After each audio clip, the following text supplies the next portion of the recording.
안녕하세요. 책먹는자입니다. 이 비주얼이 괜찮은 것 같아가지고 이렇게 반쪽 가렸습니다. 예. 이번에 소개해드릴 책은 세상과 소통하는 힘 주역입니다. 주역. 주역 책이 제가 은근 집에 많더라고요. 요거 말고도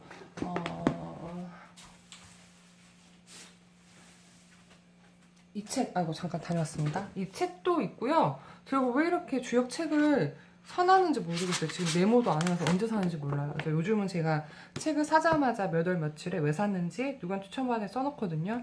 근데 이 책도 다 예전에 샀던 책인데 이 책들을 제가 집에서 다시 꺼낸 이유가 있습니다. 바로 제가 여러분들이 그렇게 극찬을 했던 돈보다 운을 벌어라 이 책을 통해서 주역에 대해서 관심이 정말 많이 생겼거든요. 주변에 제가 만나는 분마다 야, 돈이 문제가 아니야. 운이야. 운은 새로운 곳으로 가고 좋은 사람을 만나고 뭔가 배워야 되고 밖으로 나가서 밖에서 얻는 거야. 집에만 있으면 안 돼. 대신에 그런 건 있어. 수술한 사람이 조심해야 되듯이 그런 조금 운대가 조금 좋아진 사람들은 조심해야 되는 건 있는데 이거는 이제 이런 거야. 이러면서 이 책 되게 많이 소개했거든요. 책의 내용에서 나오는 게 대부분 주역이에요. 이렇게 이금의 김승호 작가님은 이제 주역을 45년 연구하신 분이고 그래서 그런지 정말 이 풀어내시는 게 제가 일반인 봤을 때 정말 재밌어가지고 막 주역에 빠질 정도로 운에 대해서 이 운이 저희가 그냥 점치는 이런 게 아니라요. 그래서 정말 너무 마음에 들어가지고 이 책을 보고 나서 주역에 대해서 궁금을 해서 또 집에 주역책이 언제 또 이런 게 생길 줄 알고 딱 2권이 있더라고요. 그래서 지금 일다만개 있어서 이거를 제가 딱 꺼냈어요. 세상과 소통하는 힘 주역 얼마나 제목 좋습니까? 그래서 이 책을 딱 씹어들었는데 표시는 몇 군데 했는데요. 아쉬운 점은 돈보다 운을 벌어라는 일반인들도 이제 주역을 몰라도 조금 나를 어떻게 챙겨야 될지 어떻게 삶을 살아야 되고 정신을 차려야 될지에 대해서 말씀하셨다 그러면 이 책은 좀 철학서 같고 이론서 같은 느낌의 조금 읽기가 버거웠습니다. 그래서 그 이유인 즉슨 작가님의 이력을 보면 알아요. 심의용 작가님이고요. 철학을 전공하셨어요. 그 다음에 동아시아 고전 철학을 현대적으로 재해석했고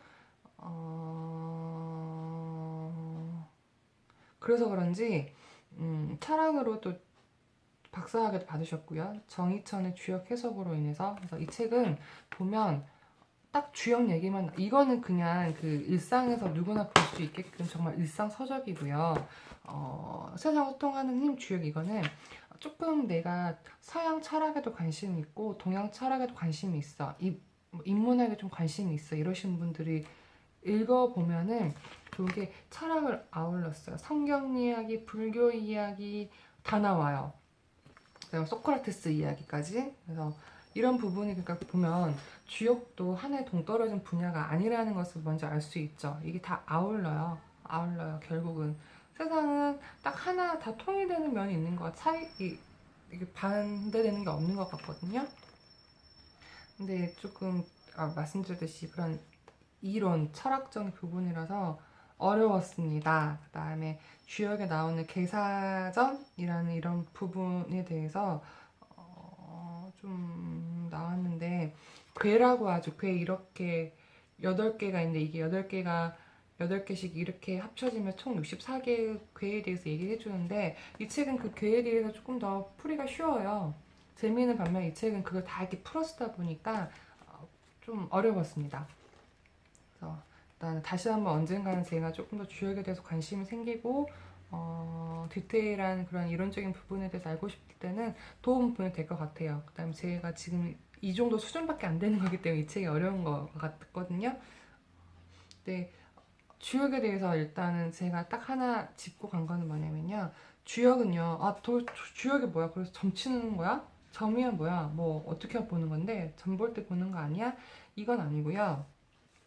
주역은 우주와 인간에 대한 이해하는 방식이고요.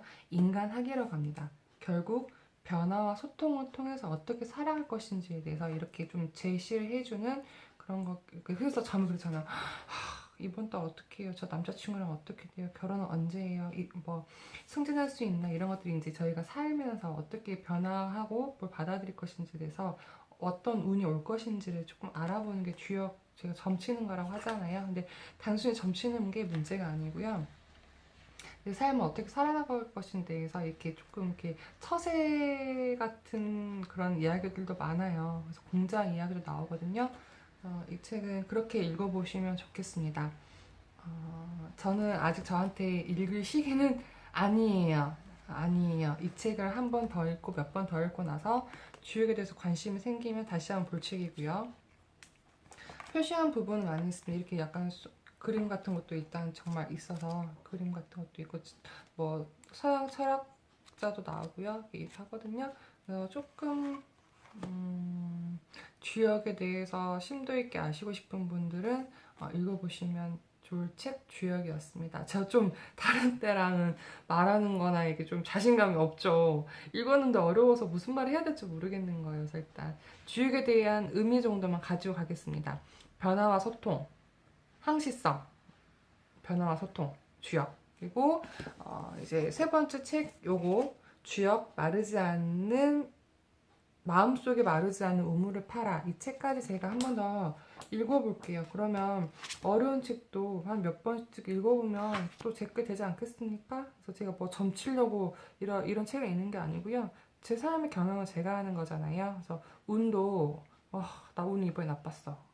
이번에 기회가 안 좋아서 이게 아니라 제 스스로 만들 수 있는 운들은 만들어 가려고 이런 책을 읽고 있거든요. 그래서 읽으면 또 소개해드리도록 하겠습니다. 그래서 오늘은 제가 지금까지 읽었던 총 3권 읽을 주역 관련 책 3권에 대해서 조금 더 설명을 해드렸고요. 다음번에 또 한번 주역에 대해서 말씀드릴게요. 지금까지 책 먹는 여자였고요. 오늘은 주역에 관련된 내용이었습니다. 여러분도 책 한 권 읽으셔야죠. 한 달에 한 권이든 일주일에 한 권은 좋습니다. 꼭 책 한 권 읽으시고요. 그다음에 내 마음의 양식뿐만 아니라 책을 통해서 내 삶을 어떻게 변화시킬 수 있을지 진지하게 고민해 보시는 시간을 가지셨으면 좋겠습니다. 그래서 언제든 또 책 읽는 거에 도움 필요하시면 저한테 댓글 주세요. 도움 드릴 수 있거든요. 제가 할 수 있는 한에서는. 그래서 도움 드리고 싶어요. 그래서 동영상 다 보시면 조금이라도 도움 되셨다고 하면은 좋아요나 구독하기 눌러주시면 저도 감사하겠습니다. 지금까지 책먹여자였습니다. 감사합니다.